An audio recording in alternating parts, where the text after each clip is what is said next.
ونستغفره ونؤمن به ونتوكل عليه ونعوذ بالله من شرور أنفسنا ومن سيئات أعمالنا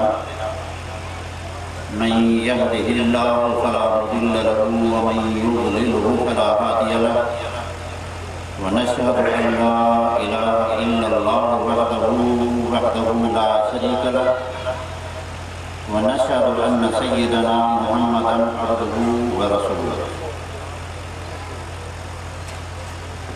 أما بعد فبالسند المتصل مني بطريق مشايخي إلى الصحابي الجليل عبد الله بن عمرو بن العاص رضي الله عنهما قال قال رسول الله صلى الله عليه وسلم الراحمون يرحمهم الرحمن تبارك وتعالى ارحموا من في الأرض يرحمكم من في السماء أو يرحمكم من في السماء وبسند المتصل مني بطريق أساتذتي إلى أمير المؤمنين في الحديث الإمام محمد بن إسماعيل بن إبراهيم بن المغيرة بن بردزبة البخاري الجوفي قال في آخر جامعه باب قول الله ونضع الموازين القسط ليوم القيامة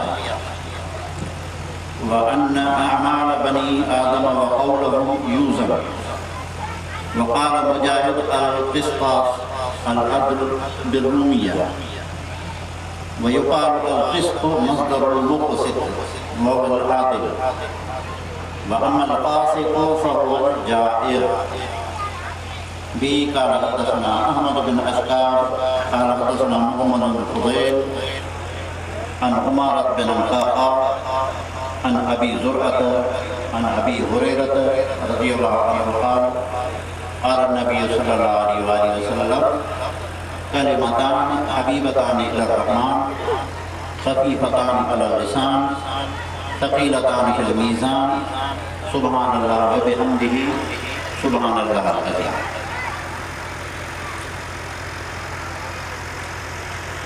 صحیح بخاری جے آخری حدیث کھاں اگ میں مو حدیث الرحمہ جیگا مسلسل بالاولیہ آئے پڑھی جو اساں جے استادن جو طریقہ کار اہو رہیو